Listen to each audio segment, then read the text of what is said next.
Yes. Okay. All right. So first we'll start with last week. So as you probably saw earlier in the week, I had posted the results for the runs we did. And so if you go to the IA Nocturne text channel, I pinned the two little tables I had. So the first table is your basically your score, and again the score was calculated based off of how you did for the 21 runs that I looked at. I also calculate survival rate. So basically, if it's 100%, you didn't die before phase, and if it's less than that, you died somewhat before phase. That being said, most people did very well. A lot of people survived most of the time, which was really good. Um, the other thing about scores, again, how the things were scored was already put in the trial roster thing that I had like 2 weeks ago. And some people did, ask, how more detail about it.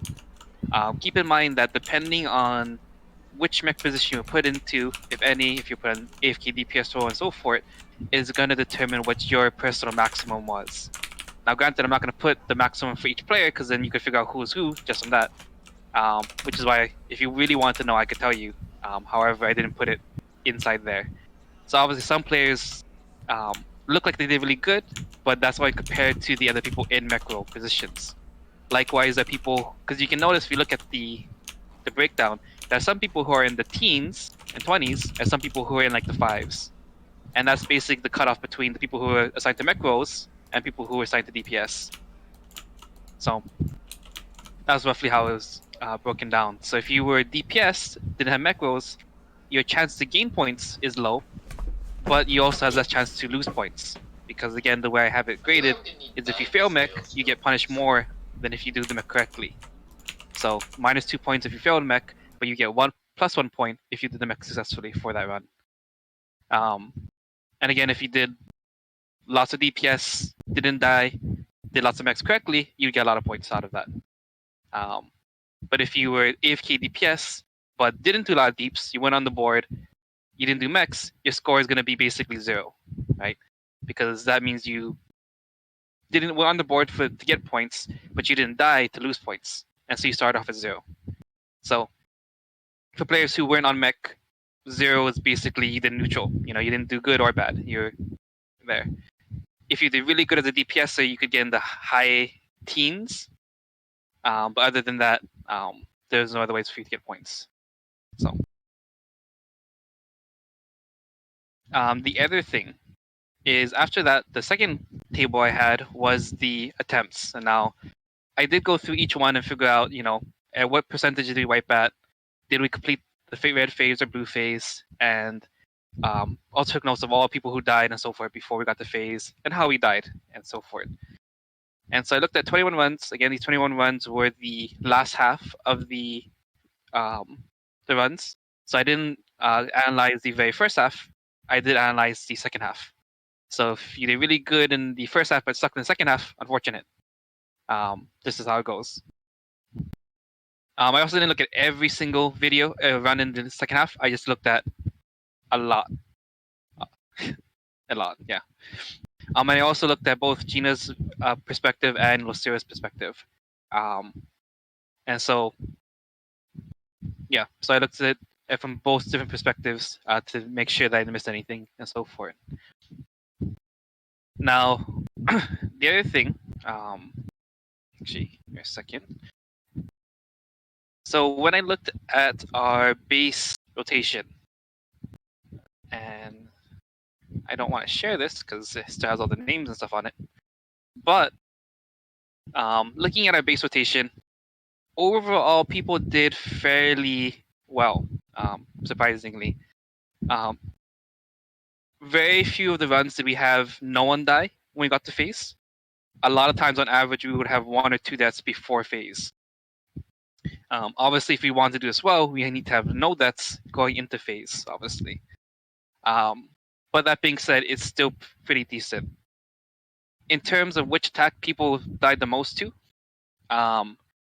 backslash was very high.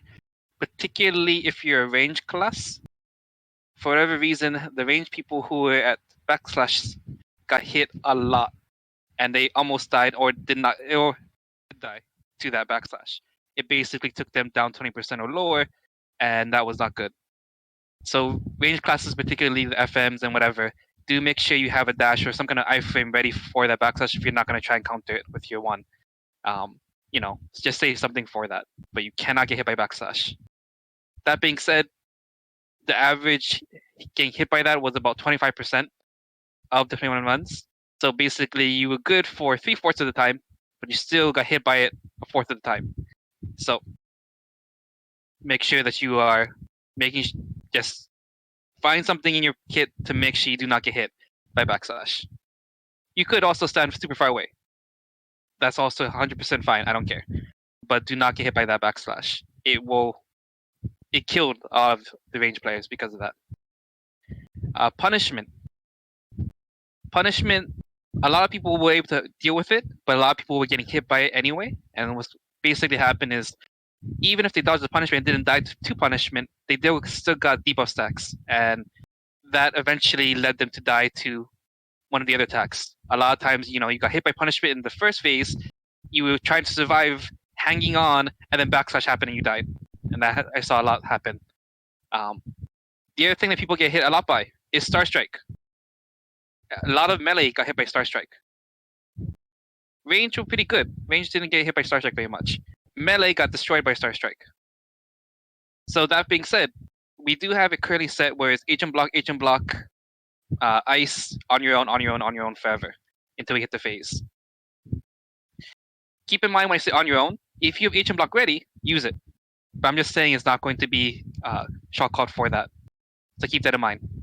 So again, the order is agent block, ice on your own, / agent block if it's ready, on your own, / agent block if it's ready. So again, the other thing with the Star Strike is you can move away to not get hit by the Star Strike. When I was watching the videos, a lot of people were just eating it. They were just eating and getting knocked back 10 billion miles away. And that's a huge DPS loss and so forth. So you do need the iframe. If you're not going to dodge it manually, you need to have an iframe ready for it. You can count on agent block if you want to, but it's your fault if you get knocked back. So keep that in mind. So again, that was definitely melee heavy. Got hit by that a lot. After you can, yeah. Missiles. So missile phase, this one was generally pretty good overall. Some people struggled a lot more with this than others. Other people could do it almost all the time. This is something that just takes a little bit of practice and so forth, so I'm not going to be too worried about it. It seems that personal iframing and then touching was fine for most people. They didn't need a party iframe for that. Again, I have seen other groups do this differently with party iframe, like rock into. Those look nice and good. However, if you have a party iframe ready for this missile phase, you may use it, as long as you're not going to override a phase from something else. But yeah, that's how we'll handle that part. Unless it becomes an issue later on, then that's all it'll be. And let's see. The shotgun, no one really died to that, which was good. Yeah, that was fine. Other than me getting range check like 3 times. Other than that, that was an issue. Yeah. So that's it for the base rotation. The other thing I want to mention, and I'm going to start sharing screen again. Screen. Share all the screen.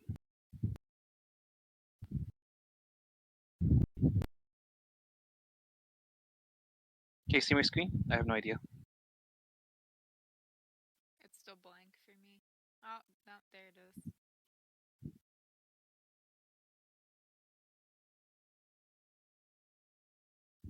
Right, so I know you're seeing like the slideshow that I had.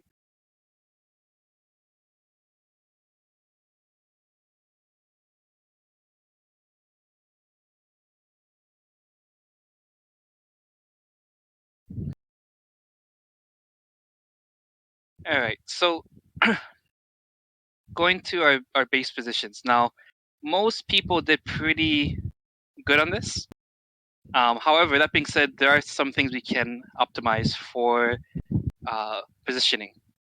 So basically, what happens is, actually, maybe I can just copy pieces.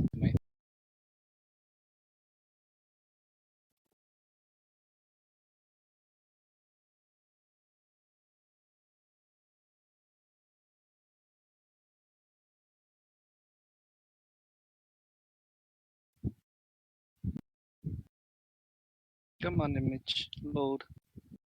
All right. So let's see. So one thing I did in this image is basically I cut up the map into these little slices. Now, the things on the ground, on you see in red, are already there when you go into the room. And for the positioning, it's really important that you stick into your slice. One thing I did notice was that here you can notice that here's the tank, right? So there's a tank, and then from here on, going clockwise is your 2 o'clock, 4, 6, 8, and 10 o'clock position, right? Now, what I noticed a lot was, and this was and again, I'm not trying to call anyone out, but uh, Tav in particular, when you're DPSing right over here at 9 o'clock. And what basically was happening was it was pushing cataracts all the way into Lux and so forth. You need to be DPSing at 2 o'clock for this to be nice and spaced out. So you do need to stick into your slice the entire time. One thing you will get hit by is the shotgun if you're standing too close. If you're DPSing at 4 meters, you will not get hit by it. I was experimenting after to make sure you could DPS at 4 meters. And if you are, you will not get hit by the shotgun attack at the 2 o'clock slice. So that's one thing that can be optimized. The other thing is that for, what is it called? Because the wardens are already going to be like right over here-ish,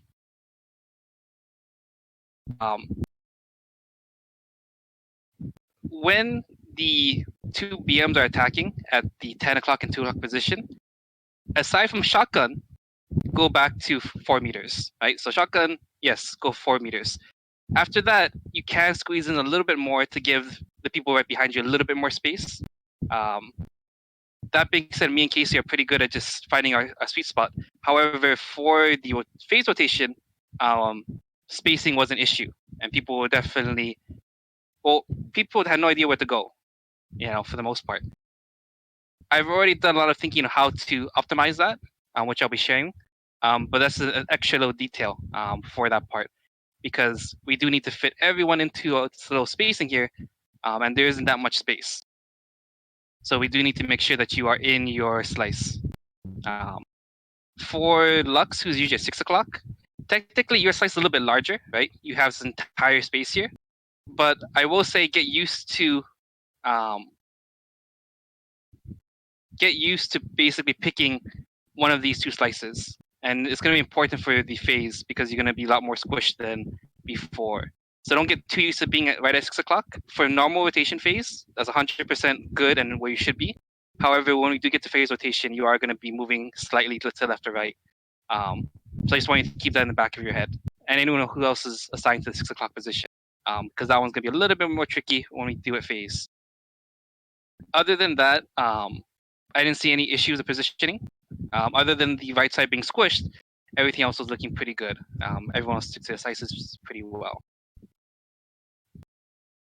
All right. So that's spacing. Okay. So there's going to be one minor change to positioning.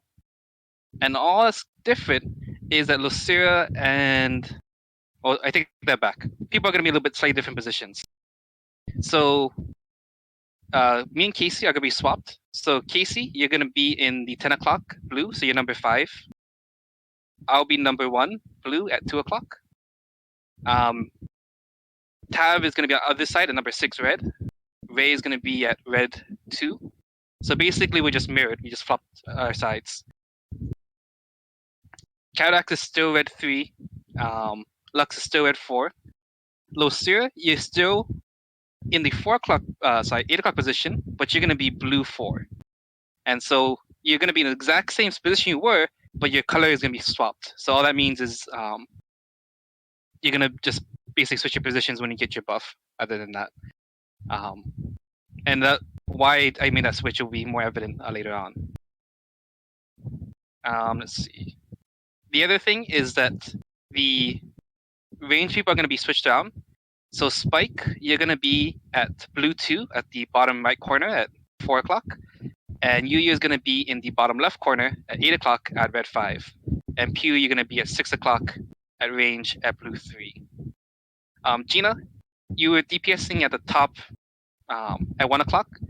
This time you're going to DPS at 11 o'clock. You're going to be on Casey's side. And then anything else? All right. So everyone will have slightly different positions. For the most part, that you see the swaps and so forth, but this is mostly because of the position of the mech, so we have more optimized movement for the most part. All right. So any questions about your new positions and so forth? It is going to be listed on top of the roster and so forth. I just haven't updated yet. But just note that I'll keep the numbers, and there'll also be like number, color, clock position, and your name. And so when you look at all the things on the slideshow, know that each person is going to be, blue 1, blue 2, blue 3, blue 4, blue 5, blue 6, and red 1, 2, 3, 4, 5, 6. Miyang, you're the giant T. You're always red 1. Always. So Miyang, tank, always red 1. One on there, just know that that's what you are, Miyang. I understand that. Okay. All right. So if you ever get confused, if I ever change your position and so forth, you can go back to the slideshow and figure out what positions people are moving at and so forth. So it is worth your time to go back after I talk about them to figure out, what the other positions are, because they are slightly different depending on where you get placed. That being said, once I said it after tonight, you won't have to worry about it for this coming run. But if it doesn't work out or if people need to be switched positions, I'll make that adjustment for the coming week. But at least for Sunday, the positions I have set out now, that's what it will be. Right. Okay. So before I get into phase position, I'm going to go over the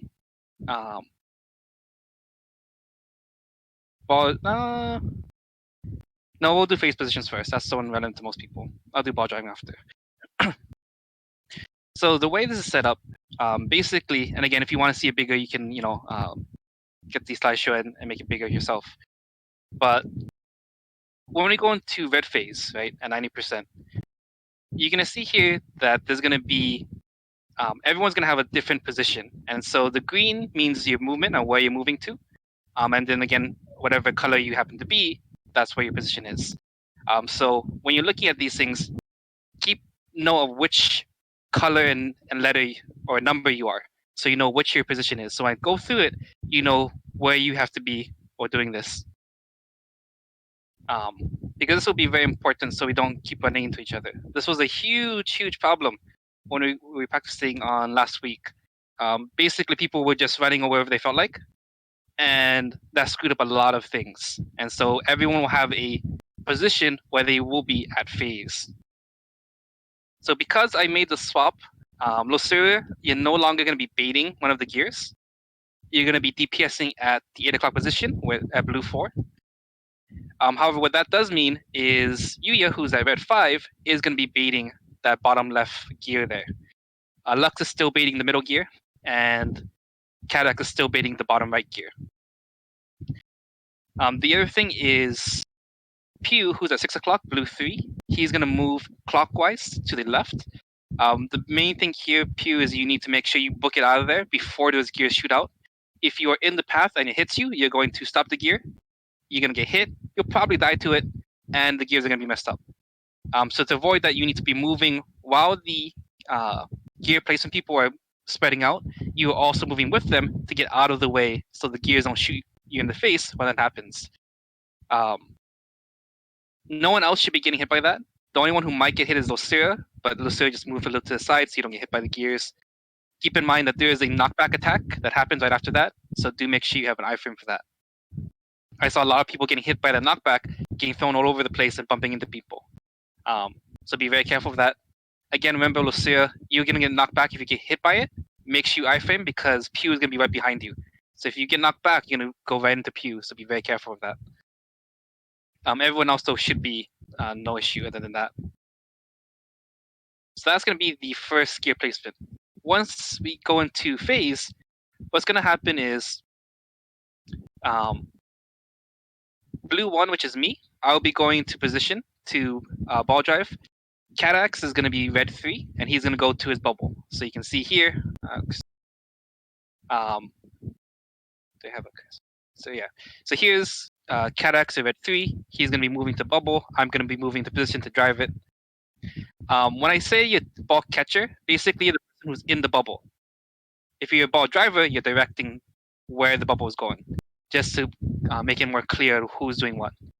So in this case, Catax is the ball catcher because he's jumping into the circle, while I'm the ball driver because I'm directing where the ball is going. So that's going to be how that is. Number 2, which is spike, you are going to take the long way around and go all the way to 2 o'clock in DPS here.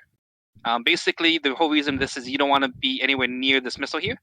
Because you're the same color as me, if you are too close to me, you will drive it in your direction. So basically, as I'm moving toward directing it, you move on the outer edge to DPS back at 2 o'clock here. Lux, who's just baited his red gear, blue gear here, is going to move to this 4 o'clock slice. And so it's very important, Lux, that you don't DPS at 6 o'clock here. You want to be right here at 4 o'clock. And if you do that, you can DPS from 4 o'clock the entire phase, both through red and blue. If you can technically DPS here for the red phase, but if you forget, you will die because of what's going to happen next. So do make sure that you're right up here, mirrored where Lucero would be at 4 o'clock. Number 5, red 5 is going to be Yuya. He's basically, once he finishes baiting his gear, he's going to take the long way around. And he's going to sit and DPS at 9 o'clock. Basically, he's just going to wait for next phases, ball driving. So those are the only players who have to move. Gina, Casey, Tav, Lucera, all of those, and Ray, all the players don't have to move. The way I have it set up, those players do not have to move. The only ones who are moving are the 2 ball drivers and the 3 gears. So once we get into finish red phase, what's going to happen is he's going to do his little flamethrower attack. And during the flamethrower attack, this is when you start moving into your next set of positions to place gear, blue gears, red gears, sorry. And so what you see here, again, these positions are going to be where you used to be, right? So from the last position here. So you can see here, like this is going to be Ray at red 2, and here's red 2. You can see the arrow of where she'll be moving. And so what happens in this phase is because the little red gears are going to be at the top here, we need to have this a nice little top section clear. And so what's going to happen is Myung is going to be tanking from 6 o'clock. And again, this is the reason why Lux has to be DPSing from 4 o'clock, because if you're right here, when Myung goes around here, and if you're not paying attention, she's going to run right into you, and you're going to have a terrible time. However, if Lux is DPSing at 4 o'clock like he should be, he will not get hit. He'll be basically AFK DPS and have a good time. So again, this is the reason why that when you go back to position, you're not going back to 6, you're going back to 4 o'clock here for the remainder of this phase here. That also means that there's going to be a space open at 12 o'clock, and this is when Ray would move over 1 slice. Catax, who just finished his ball driving, will then have a nice little empty spot to DPS at this 2 o'clock slice. So Catax is normally DPSing at 4 o'clock, but because of the slight change, Catax is actually going to be DPSing at 2 o'clock, and Ray is going to move over clockwise or counterclockwise to 12 o'clock, where you'll be DPSing for this part. The other smaller detail is, what's it called? Spike, who's at red, blue 2, is going to come back and DPS at 4 o'clock, where his original position was. So when we go into this blue phase here, Spike will be going back here. The only reason for this is to get ready for the marking part that happens at end of phase. So everyone will be moving back into their original positions. So, and here's Yuya at red 5. All he's doing is basically just aiming himself. He almost doesn't even need to move. He really just moves like 3 meters to the right, and he's already in position to aim that first ball here. Casey up here at blue 5 is just simply going up to the top here and baiting there. Gina, who's at blue 6, is going up at 12 o'clock, and so forth. I'm baiting the top right one. If things don't work out well, I can always have Spike do this. But usually I'll have time to make it. So. All right. So this is basically just a more cleaner version of where your blue phase positions will be. It's basically the same thing here without the arrows. So you can relook at where your positions would be when we're in blue phase DPSing. When we go into the ball driving aspect of it, you'll see here the blue one, which is me. I'll be going back to my DPS position at 2 o'clock. Spike is already in position. Here, Gina is going to go to the ball-to-ball drive. Yu is already in position to direct it, and Casey's going back to his DPS position. There's one line crossing here. Casey, do not bump into Gina. Gina, go first. Once Gina has gone past, you may then come back in DPS at your regular position. Do not go in front of her. If we do it this way, there's a nice big open spot for her to go. No problem. But if Casey goes in front, we screw up. So as long as there's open space, no problem. Likewise, Casey could also go this way, and this is actually even more efficient to come back up here. So take the long way around. I go long way. Hmm? I go long way. Yes. Yeah, we will know because we stuff, so we can see if you know it or not. And then, so once this is finished, Gina, you'll be doing the ball driving and so forth. The last part is going to go back into your final positions, and this is going to be the positions that you were in when the fight first started and you got your marks. And so I didn't draw the arrows here because I'm pretty sure people can figure this out. But what's going to happen is when he's doing flamethrower, right? So flamethrower is always that animation to let you know move into your next position.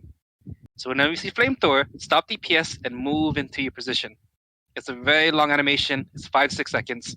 If you need more time, take the more time. After the CC phase, he goes right into flamethrower. So once you finish your CCs, you can already start planning where you're going to stand for marking position. I recommend that after CC, just get in positions while flamethrower is going on. Once you get more comfortable and you know exactly how much time it takes you to get there, you can start optimizing it. So spending more time on DPS doing flamethrower, then getting into position at the end. But in the very beginning, until you know exactly how much time it takes you, I want to make sure that everyone gets into position right after CC phase. So after CC is done, we're all going to get into position. This is just a brief, non-super scientific way of marking where people will relatively be. Again, your exact meter positions were assigned from the beginning, and so that's where you'll be. One thing you'll notice, though, is you're not going to be exactly where you started. So notice here that me and Ray are going to be up here in the top right corner like how we normally are. But number 2 and 3, which is, what is this? Cataracts and Spike, they're going to be doing a little marking thing at 3 o'clock. And Lux and what is this, Pew, they're going to be doing their marking thing on the 4 o'clock line.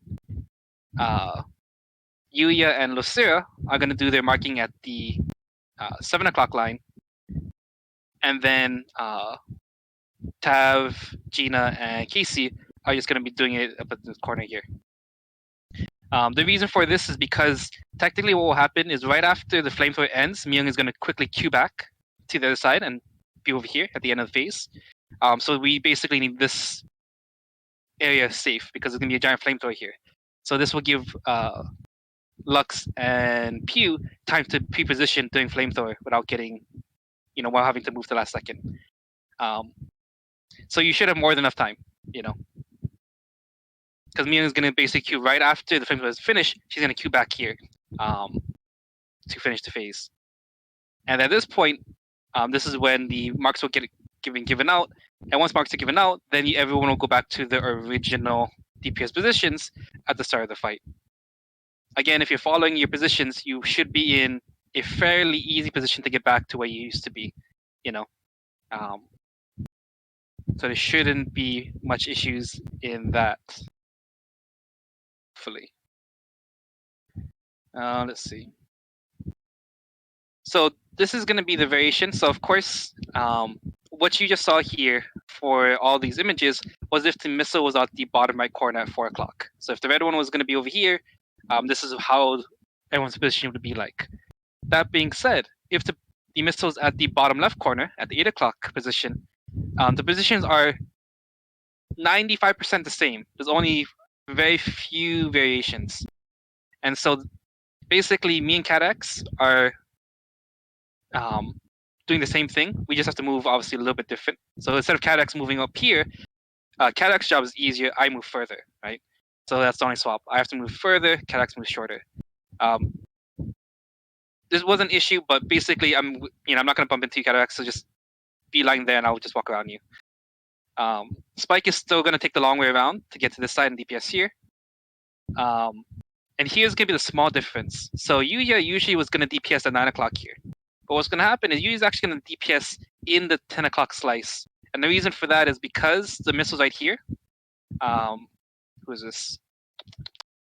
Who's blue 3? Oh, Pew. Pew is going to be moving up into this 10 o'clock slice, DPSing around 8-ish meters. And the reason for that is because Pew's color is blue, we don't want him to be too close to this missile here and accidentally drive the ball into the boss or anything like that. And so basically what we're doing, we're just moving everyone away from this missile here in that event that happens. So there's very little difference. Basically, if this missile is going to be in the bottom left corner, Pew would just move up a little bit to this side in this quadrant and DPS here. And likewise, you would just have to adjust around. Pew will just be close into melee range. So again, this is going to be the 12-meter mark is what this little circle here is. This is the 5-meter mark. So Pew will be DPSing at around 8 meters, like a Warden would be. So he will be basically right next to what Casey would be DPSing as reference point. And then Yuya's range, who's going to be out here, DPSing at 14 to 16 meters. That should, again, keep all of the space for me and CatX to ball drive easily without issue. Also, thing you'll notice is that we do have the gears placed beyond the little 12-meter mark, up here as close to the edge as possible without, being too close so you don't die. And if this is done correctly, we'll just have a nice, easy path. When I go over the ball driving again for everyone else, you'll see why it's kind of important. But for now, just that's how it will be. All the other positions will be exactly the same. There will be basically no difference. The way we handle it is going to be exactly the same. The only thing is, the slight shifts over just to give it a little bit more space. Again, it shouldn't be an issue because I should be right up in CatX's face with the ball drive. However, give space. So if you see that maybe you forgot which position you're supposed to be in and you're too close to this missile, the safest thing is just to move away from the missile. That's the safest thing. So if you are out of position, you completely forgot where you're supposed to be, as long as you're nowhere near the missile or the ball, you'll be okay. That being said, you shouldn't have to. The only people who are moving again are the gears and the ball drivers, right? Lucira, Tavre, Casey, those players don't move. They're just DPSing.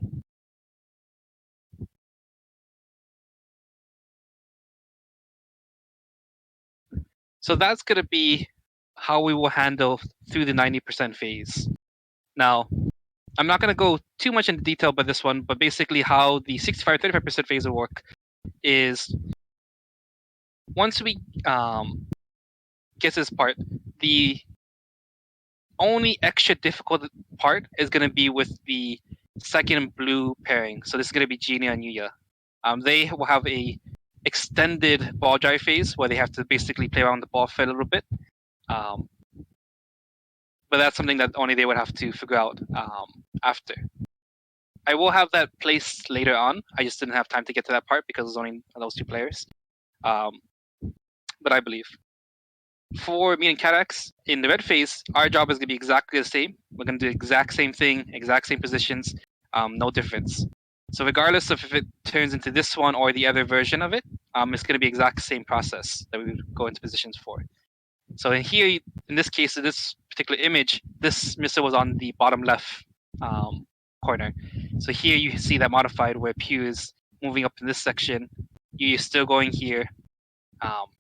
In this case, because both of the bubbles are popping at the same time, Yuya and Gina are going to be booking it to here. Again, the gunner and archer, so they have more mobility than other classes, so I believe they can make it. As long as people aren't moving out, there should be a open path here. Again, Casey, take the long way. There's going to be two people running to this position right in front of you, so just chill out, wait for them to leave, and then you can go DPS once they're gone. I also wrote out like the word parts of what I'm saying here. So again, blue 6 would be referring to player blue 6, whoever that would be. In this case, blue 6 was Gina. Okay. But otherwise, the path and so forth that we go into is exactly the same. We just have to do it right after each other, so you don't have any time to. You basically have to move a little bit faster for the most part. This will take some practice, but if we can get the red and blue phase down in parts, this phase will get a lot easier once people have that in muscle memory. So, any questions about your positions for phase? Again, you have access to this, so you can look in more detail. And of course, after this is done, you can ask me in more detail. Where you have to be and whatever. But I did mark everyone's position on the map here. So hopefully, you should be able to follow. Where I'm trying to say, but yeah. Okay, no questions. So the other thing is, what you just saw was for the ball driving phase, and technically, this is probably going to be how we have to deal with it if we want to actually clear this thing. Simply because this is going to be the most DPS uptime variant, because we basically will have 5-ish people on DPS at all times, and the people who are baiting the gears have just very little downtime. This is going to be the highest DPS variant of it, and we probably will need to do this if we want to actually clear it realistically. However, the bumper card method is a lot easier. It's much more simple. However, you're going to have anywhere from 3 to 6 people, 6 to 8 people out of the fight for the duration of the phase. However, the chance of clearing the phase is a lot higher, simply because it's more simple and straightforward. And so the variation of the bumper cars is we're going to place the gears a little bit differently than we did when we were ball driving. When we ball drive, we basically put them all in a row at the back at the 12 o'clock and 6 o'clock position. But if we bumper cars it, we do it slightly different, where the 6 o'clock gear is further back, while the bottom right and the bottom left gears are closer to this line here, which is the 12-meter line. And the reason for this is basically to optimize the distance that the gears have to go to hit the missile.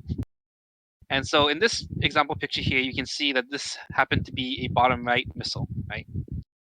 And so the gear baits are going to be exactly the same, right? So this bottom one was Catarax, this one was Lux, and this one was Yuya. And so they would place the gear in these proper positions. They would book it and go back to DPSing.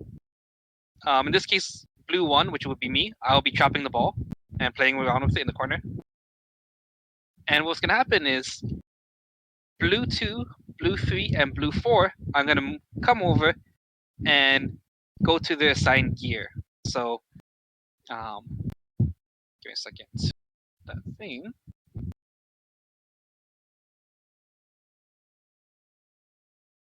So blue 2, which would have been Spike, blue 3, which is Pew, and blue 4, which is Lucera. So Lucera, in this variation, you have the AFK DPS, you're going to be bumper carsing. And what will happen is, if it was here, the closest gear to that missile is the first one to bump in.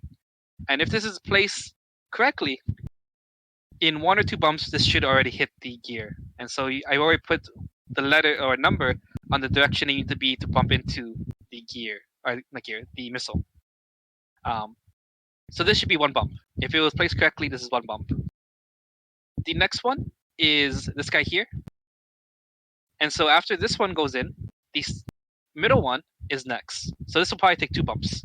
So 1 bump, wait, 2 bumps. In the time that this one finished, this guy is going to come all the way over to here. And he's basically going to be a extra bumper. So what's going to happen is this one goes in, 1 bump. This one goes in, 1 bump, wait, 2 bumps. And while these two are going on, this guy's doing 1 bump.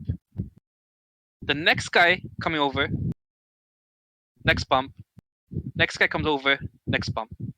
And so this should be anywhere from 3 to 4 bumps, depending on how far this is and if they aimed it nicely. I have seen it be done, I think 2 bumps if they place it well.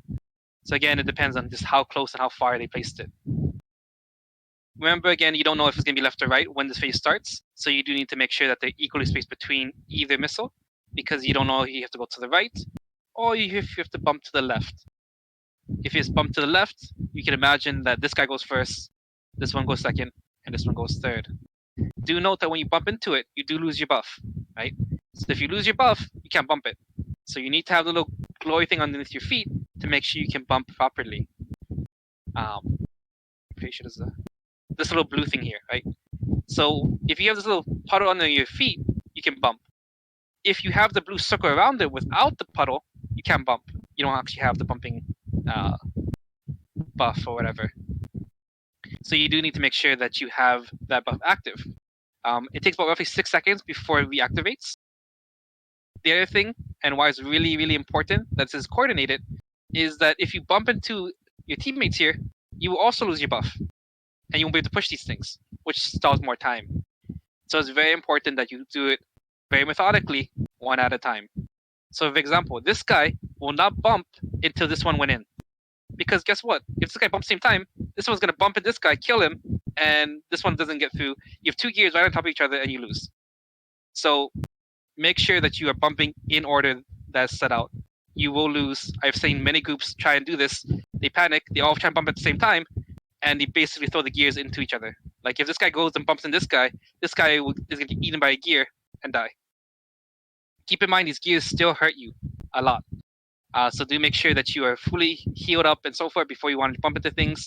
It is going to knock you back, obviously. Be careful at your angles. It is very possible to bump and fall off the cliff or into the water. So if you have like a really badly placed gear up here, and you bump it, you may fall off into the water and die. So again, placement is very important. Very important if you do bumper car strat. And this is just showing the variation of when it's red phase. So it's the exact same thing, except however, red 6, which is Tav, red 2 is Ray, and red 4 is Lux. And they will be basically bumper carsing if we have this variation. The reason why Lux is going here is because the tank is in your position. And so you're going to have to basically be AFK moving anyway. So you might as well just go on bumper cars if you're not going to stuff. Because Lux would have to take the long way around if you wanted DPS.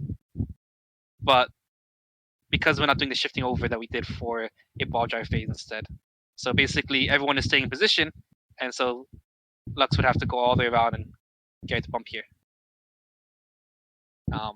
Red 5, which is Yuya, he'll be basically playing with the ball and so forth. So again, we'll probably try the bumper car strat in the second half of the raid if we're having difficulty with ball driving in the first half, and it doesn't look like we're gonna be able to fix it anytime soon. We will try bumper cars just so we can get through the phase. I'm fairly certain we can get through phase if we bumper cars it, but again, the main issue here is that there's a huge amount of downtime on DPS here, and so unless everyone is doing a lot more DPS, we won't have the leeway to be able to bumper cars and have 8 people out at the same time. Keep in mind that this is particularly important when we go to the 65% phase when you have both gears out at the same time. So you literally are going to have 6 people bumper carsing to get into position, getting ready, and you're also going to have 2 people, ball driving, playing with the ball in the corner somewhere. So that's 8 people potentially downtime, which isn't very good for us. But again, if it means we can get through the mech phase, we may try it. But we're, for the most part, going to have to commit to getting the ball driving done well, for our group at least. Okay. Any questions about ball driving? And there are actually even more ways to optimize this. So I don't plan on optimizing this yet, unless I realize that on Sunday we do actually need to do bumper cars and ball driving is just not going to work for us. I'll have an optimized version of bumper cars where you can actually make it a little bit even faster by pre-placing the gears around the one you know is going to be at. It's more complex, but it will cut down the time of ball driving or bumper cars. I mean, but again, I don't want to go too much into that unless we are actually going to go with that method in the end. So, again, any questions about bumper car method?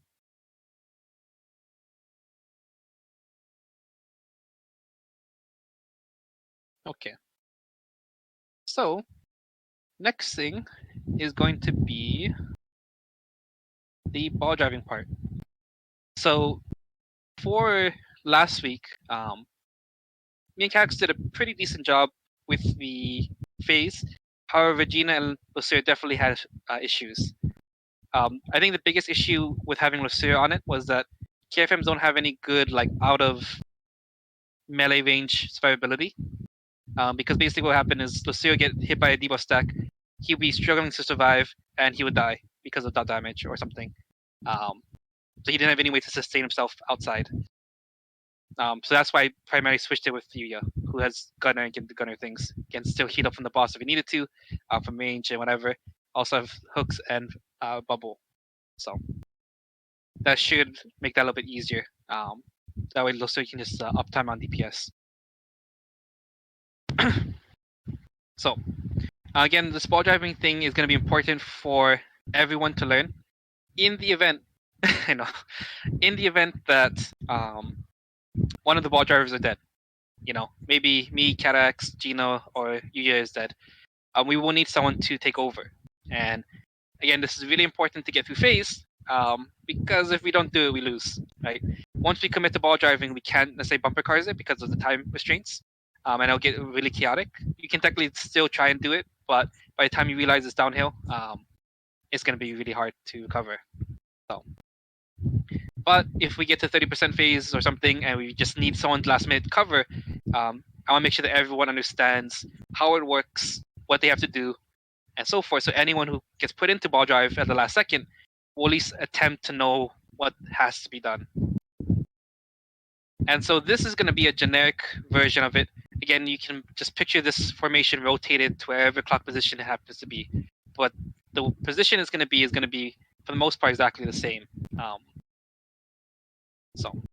And this is just an overview of the path that the ball will take. So the first one here is going to be where the ball spawns. And then this is where the missile would be. So the missile will always be clockwise position from wherever the ball happens to be. So in this case, this is showing you an example of a red phase with the red bubble moving all the way over clockwise to this one. So in the very first position, this is going to be the safest time because what's going to happen is the boss is going to put his hand in the air, like here.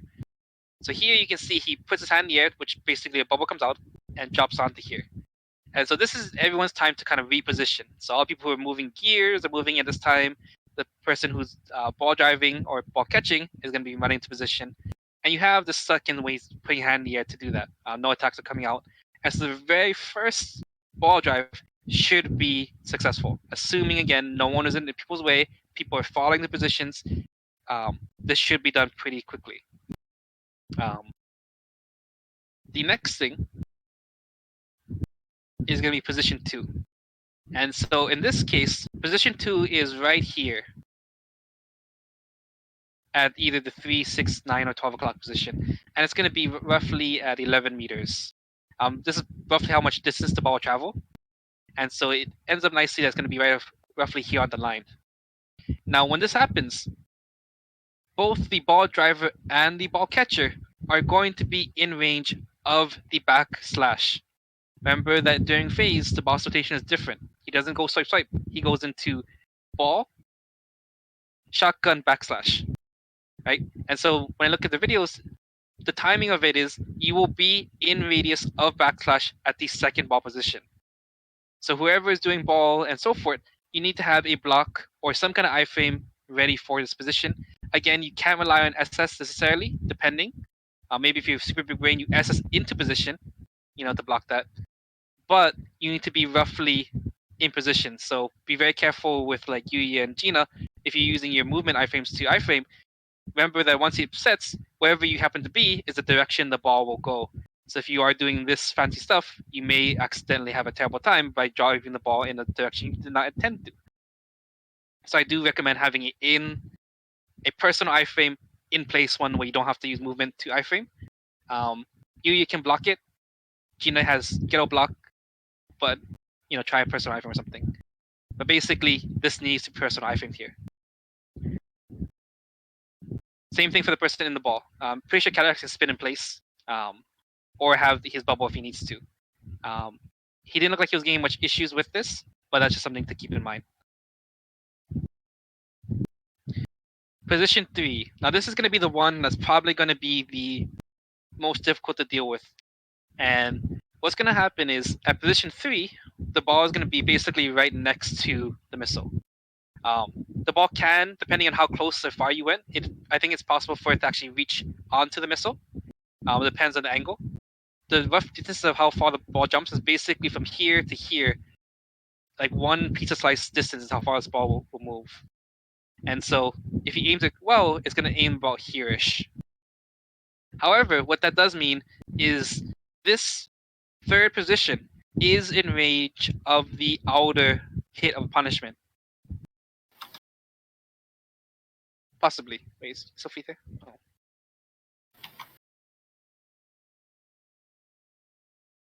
Okay, anyway. So,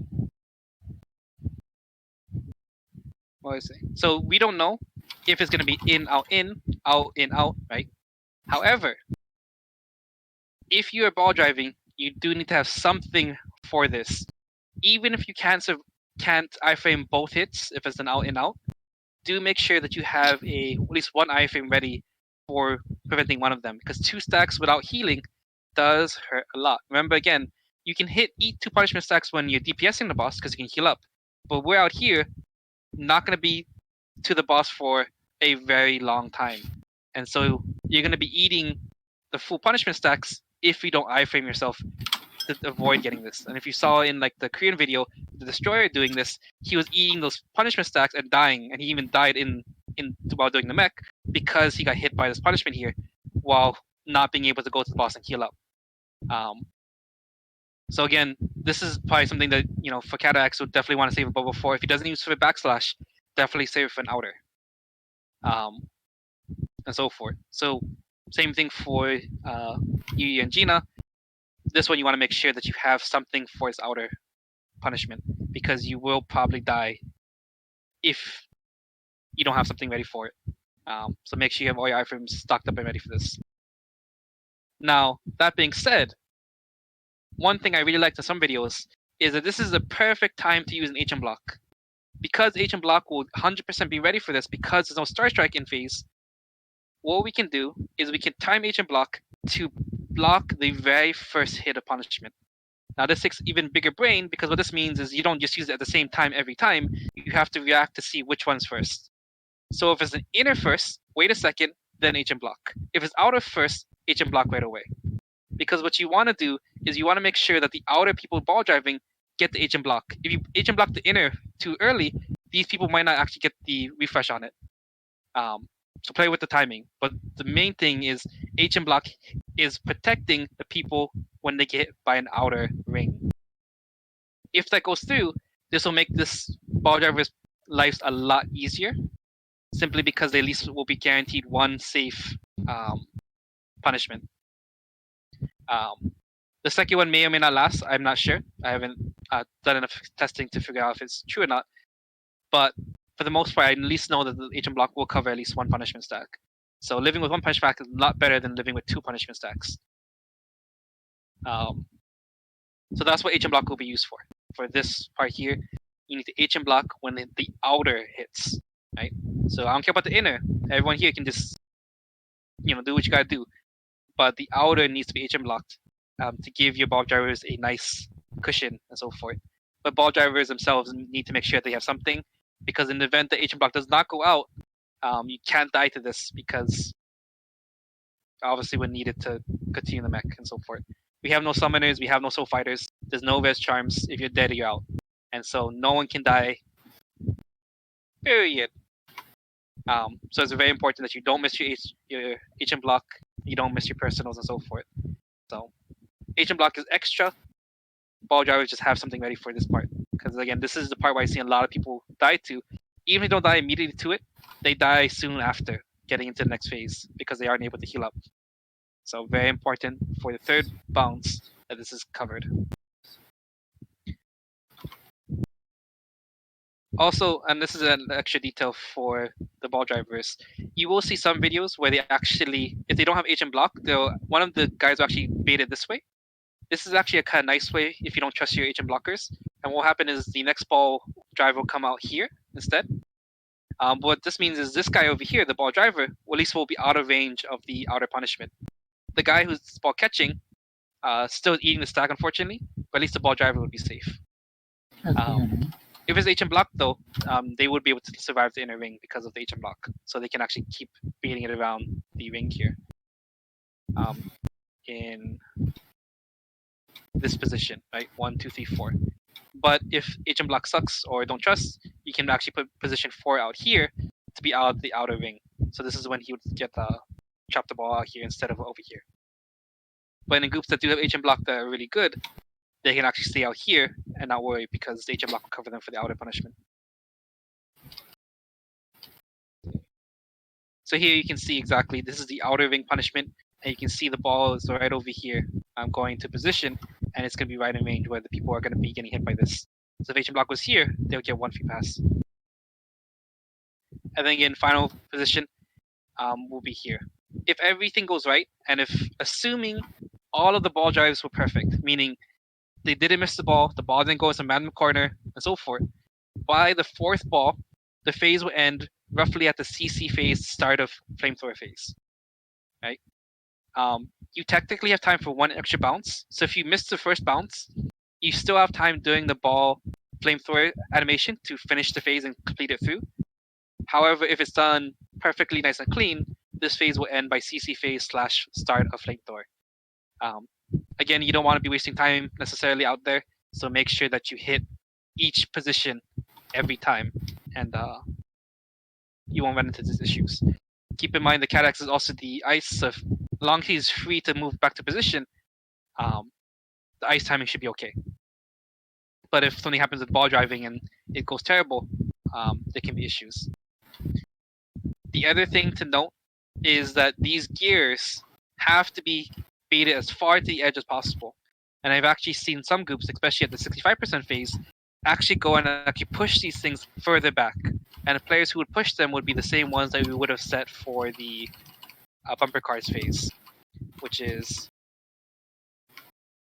these players. So red 6, red 2, red 4, and blue 4, blue 3, and blue 2. So if we did need to move the gears away, those are the players who would push those respective gears into those positions. If, however, though the gear placement was good from the beginning, we won't necessarily need to push it because it will be out of range from our positioning. Yeah, because for positioning purposes, 1, 2, 3, 4. So as long as these things are out here, it won't be in the range of the ball driver's path, which is good. That's all we need. But if these things are right on, if you have a, what's it called?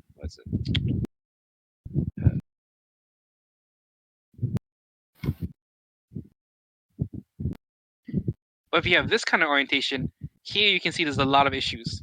Position 1, position 2, position C right here, can't do that, gotta do some ghetto thing over here. Position 4 up here, and this is very difficult to deal with.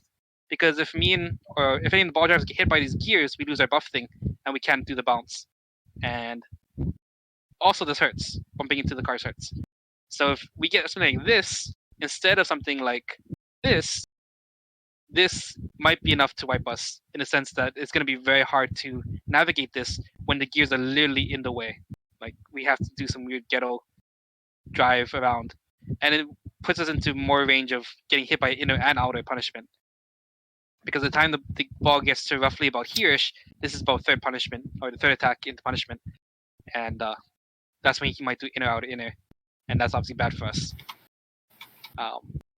So again, very very important that gears get placed correctly, and if gears are incorrectly placed, I will call for people to push. And so if I say the blue gears at 6 o'clock need to be pushed, the players who move out of position to get there will be the ones that are assigned for bumper cars. And again, this will be put in the roster so you know exactly if we do need to push, who is assigned to which gear and so forth. But again, if gear is placed correctly, we don't gotta do that. It'll be nice and easy.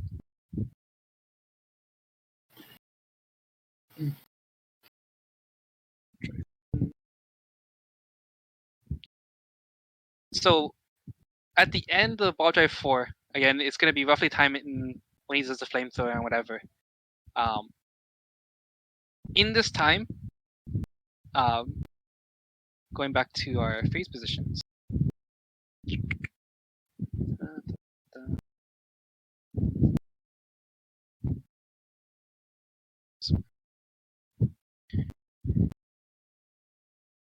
So by end of phase,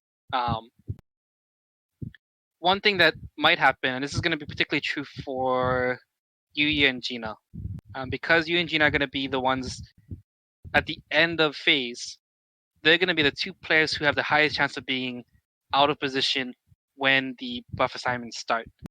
And so Gina, depending on which missile happens, like if the missile happens to be the top left, Gina's going to be really in position because she's already here. Yuya would be a little bit off of the way. But if the missile's over here, Gina will be way out of position, and Yuya will be in position. So either Yuya or Gina is going to scoot over in one of these situations. That being said, as long as that individual is at the correct meter distance, they should be okay. And if you happen to get caught out of position, I highly recommend to take a pizza slice and find position in the middle of the slice. Because your teammates are going to be hugging these lines, those lines aren't safe for you to get your position in. So I highly recommend just picking the middle of a slice where no one should be at, and then finding a distance there that get marked. Yeah. So again, mostly for people who are going to be doing a blue phase ball drive, they're the ones who are going to get marked first, or are going to be higher chance of getting wrong mark. So we really want to avoid getting the wrong marks because these are highly position dependent, as you can tell, especially with ball driving and positions. We want to make sure the right people are getting the right gears, the right people who can ball drive in the right order, and so forth. Like if me and Karak hit the same color, we have to swap partners and so forth, and it makes it a lot more complex. So it's really, really important that by end of phase, after CC, in flamethrower phase, you are in position, ready to go for the next part. So again, memorize your positions. Watch the videos, pretend you're one person, and figure out where you would have to move. You have all these images and so forth to know exactly where you have to move and to what position you have to get to. I also again made all these green arrows for a reason. You can see that aside from these exceptions that I pointed out, no one should be bumping into each other in their path. So as long as you're following your lane, right, you should be okay. Like in this case here, blue 2, which is Spike, is following the 12-meter line, which is on the floor when he goes in. While I'm following the outer part, so I'll be at 20 meters or more, going to the outer edge. And then here, Catax's the red 3 is moving inward to here. Again, Catax, don't go in here until Ray has moved over. Once that happens, then you can come in, and so forth. So I worked very hard to make sure that we had the least amount of line crossing as possible. So I should probably change it so it make this arrow here.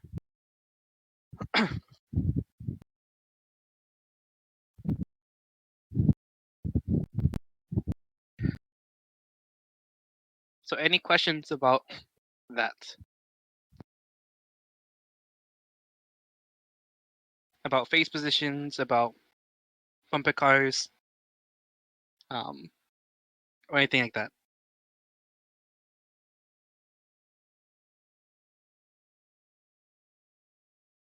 Well, good. Good. So for our plan on Sunday,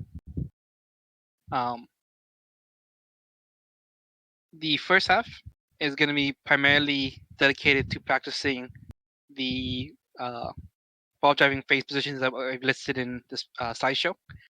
So we try out the positions, making adjustments and so forth, and working on those details.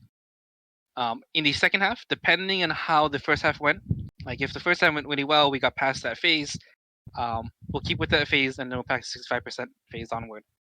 If, however, we did not complete the phase at the first half, we will then go into bumper cars and practice that for a little bit, just to get a feel for it and to see if we can use that to get past through phase, and so forth. So be prepared to 100% be prepared for your phase positions and ball drive, because that's what we're going to do in the first half, but also be prepared for bumper cars in the event that the ball driving is not working, or if you have to make adjustments to that.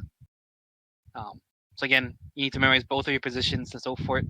And I highly recommend memorizing multiple positions, simply because I may have to switch people around and so forth. So I'm telling you now, I'm going to give everyone positions and so forth. However, be ready for any position I put you in. Be ready. You have lots of time. Lots of time to prepare. You had an entire week. You have more time now. I'm warning you ahead of time. If I swap you to red 4 to red 6, know what that means and how to adjust to it. And everyone should know the basics of ball driving in case I need, like, say, okay, Ray, take over cat access spot in ball drive. You'll be able to do that and so forth, without issue.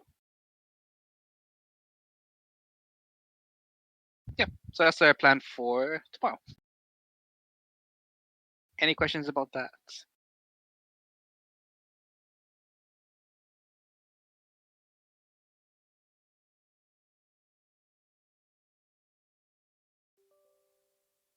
Good. So anyway, take some time. I'll repost this inside of the what's it called? The Nocturne text chat. I'll pin it there so you can have easy access to it, and you can look at it again when you need to. So I highly recommend again finding it. Also, because I just switched some people's positions, no one really got significant changes. But if you, it's the same on left and right side of things, so I don't expect you to get confused by this.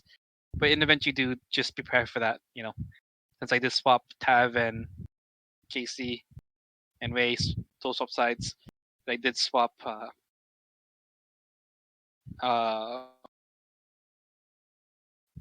Yuya and Spike position, but they're basically just other side of it. So